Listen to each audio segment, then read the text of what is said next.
I stared at the screen for a long time. My coffee got cold, my hands shook, but not because I was surprised. It was because I knew the truth.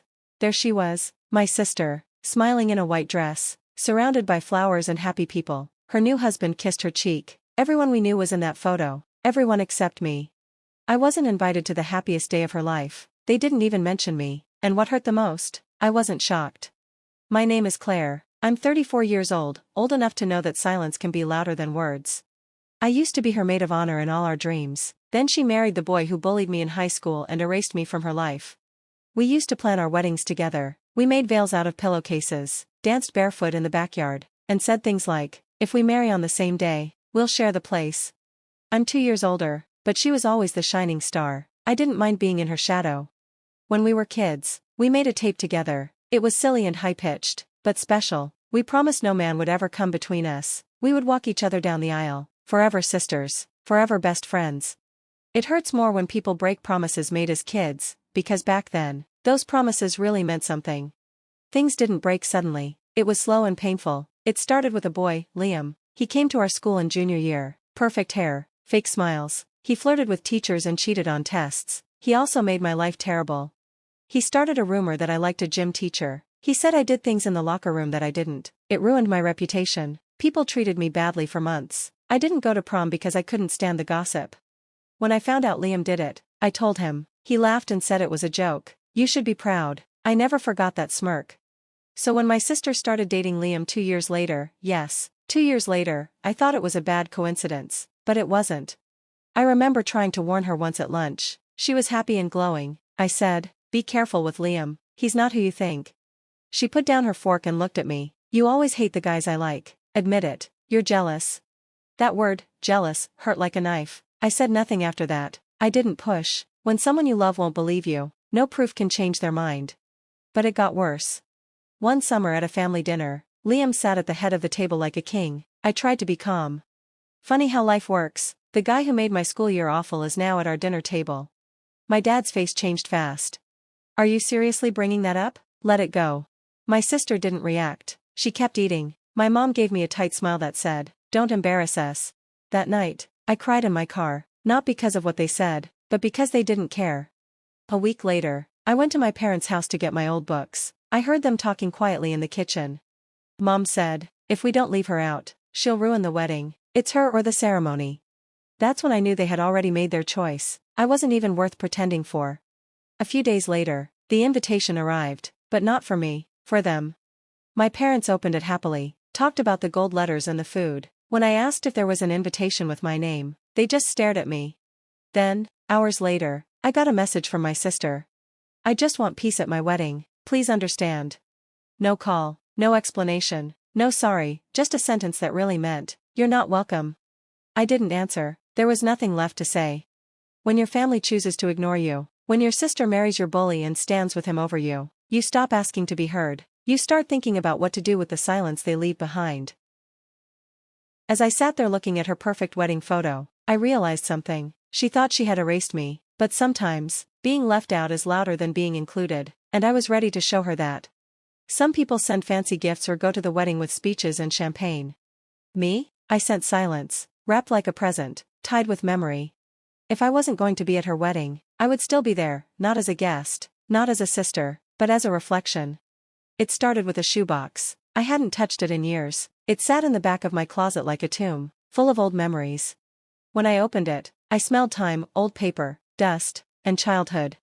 First, I found the bracelet, pink and purple thread, worn out, with a silver charm broken in half. We made it during a summer blackout. She tied mine so tight I had to cut it off months later. We promised we'd wear them to each other's weddings. She forgot. I didn't. Next, I found a photo, creases and stains all over it. It showed the three of us, me, her, and Liam, but I was barely in the picture. Liam's arm stretched so far that it covered my face. That photo used to upset me. Now it was perfect. Then I found the cassette tape, our young voices full of promises. We'll always choose each other. No stupid boy will ever break us. If you marry first, I'll still be your maid of honor. I rewound the tape 3 times. I didn't cry or shout. I just listened, trying to remember what it felt like to be believed. That's when I knew what I had to do. She left me out of her day, so I would send her something to remind her who she left behind, not to be mean or get back at her. but because I couldn't carry this pain alone. It was hers too. I bought a simple white box. No card, no name, just plain and quiet. Inside, I put the bracelet, still broken but real, the photo, cut a little so Liam's arm covered most of it, the cassette with a note, press play before reading. And finally, a letter, 8 pages, all handwritten, no changes, no hiding feelings. The title was, Before You Say I Do. I began gently, like a soft song. I used to think being your sister was the best part of me. You were the music to my quiet life. Even now, I remember how your laugh sounded when we danced in the rain. Then I turned the page. But somewhere along the way, you stopped listening, or maybe you just stopped wanting to. I told her everything she already knew but refused to see, how Liam spread lies about me in high school, how those lies stuck to me, changed how teachers looked at me, how I missed my senior prom because of the gossip he started. I reminded her of the night I warned her, and she called me jealous. I didn't use angry words. I used facts and memories because guilt feels stronger when it's wrapped in kindness. Then I told her the truth she never expected. 2 years ago, my college roommate told me after a few drinks that Liam tried to sleep with her many times. She even showed me messages from him. One was from the week you got engaged. I never told you, not because I wanted to protect him, but because I knew you'd protect him from the truth. I stopped writing for a moment, not because I didn't know what to say, but because my hands were shaking. The next words came from deep inside me, not from anger. You always said I caused problems, ruined things, but really, I only wanted you to see me like you used to before he made you doubt me. You married the man who erased me, and you did the same. But I didn't end with anger. This wasn't revenge, it was letting go. The last lines were simple and true. I loved you enough to stay quiet, maybe too long. Now I'm finally speaking. I closed the letter and sealed the box. No return address, just a note that said, to the bride. That night, I didn't sleep. I sat by the window and watched the rain. It wasn't pretty or poetic, it was cold and lonely, but inside me, something loosened, like a thread finally breaking free. I didn't know how she'd react. I didn't care. I wasn't sending a threat or a warning. I sent the truth. And once you send the truth, you wait for it to echo back. I told myself I wouldn't watch. I wouldn't check her name online. I wouldn't search for her like I was hurting myself. But the moment I opened Instagram, there it was, photo after photo, all smiles, all happiness, my sister's wedding. She looked beautiful and glowing, like every woman on her wedding day. I could have cried, but I didn't. I just watched, calm on the outside, but my hands shook. In one video, she cut the cake. In another, she danced with our dad. Then Liam gave a toast, smiling that same cruel smile he used to have before ruining lives. I put down my phone and closed my eyes. She had everything, the dress, the guests, the applause, but I had something too, the truth, and it was on its way. The box arrived after the champagne was poured and the speeches ended, perfect timing.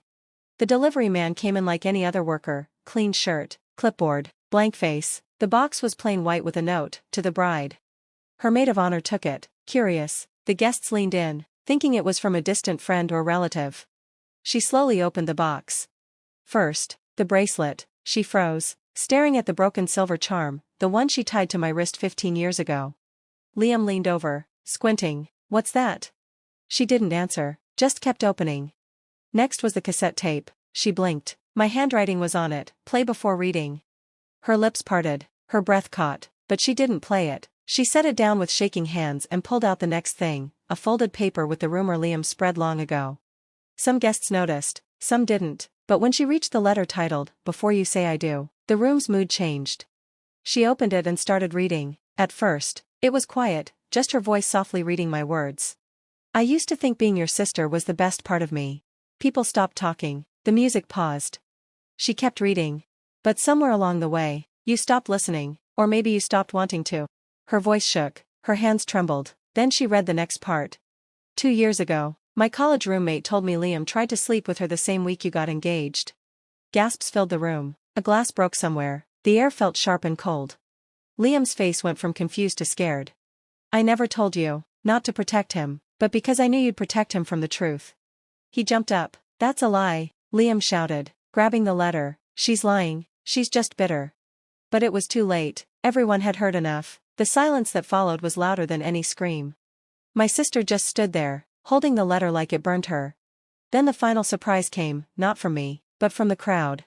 Phones went up, recording her reading the letter, capturing everything, from the box to her breaking down.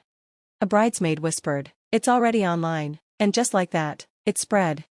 Within hours, the video was on TikTok, Twitter, YouTube, titled, "Bride Reads Letter from Secret Sister, Reveals Groom's Cheating at Wedding."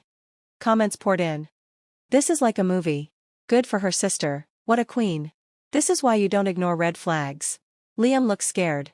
Justice served cold." The perfect wedding became a viral story, a warning for everyone. I didn't watch the whole video, just enough to see her face fall when she read my last words. "I loved you enough to stay silent, maybe too long. This is me finally speaking." I didn't smile or feel proud. This wasn't revenge. It was the truth finally standing up, even if it had to break a wedding to be heard. 3 days after the wedding, it rained again. It was a slow, quiet rain that felt like something wasn't finished. I was making tea when I heard a knock. It wasn't scared or loud, just empty, like someone who had nothing left to lose. I opened the door. There she was, my sister, still wearing her honeymoon dress. Her makeup was smudged, mascara running down her tired face, and her finger was bare, no ring. In her hand was the bracelet, the one we made during the blackout, the one she was supposed to wear at my wedding, and I at hers. The charm was hanging by a thin thread, like the last piece of our childhood. She looked at me for a long time. We didn't say a word. Her lips moved, but no sound came out. Then finally, she spoke. "I knew what he did. I knew what Liam did before we got married." I held my breath but stayed still. "I married him anyway because I didn't want to admit I was wrong about him, about you, about everything."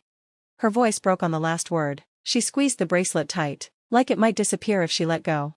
I thought if I ignored the past, it would stop hurting, but she didn't let me forget. She made sure I saw everything. There was real pain in her eyes, not fake pain to get sympathy, but the kind you feel when you finally look honestly at yourself. I didn't yell, I didn't cry, I didn't hug her or say anything about forgiveness. I said the one thing I had kept inside for years. "I wasn't trying to ruin your wedding, I was trying to give you your mirror back." There was silence, heavy and true. She looked at the bracelet again, slowly, her fingers relaxed, and she let it fall. It hit the porch floor with a soft clink and stayed still.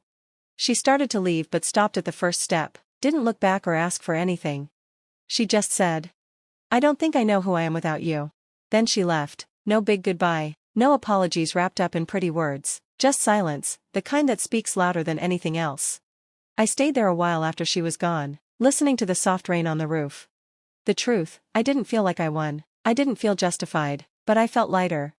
Some wounds don't bleed, they echo, and some fights don't end with noise, they end when someone stops pretending the other person never mattered. I wasn't at her wedding, but I will always be in her memory, where the truth lives forever.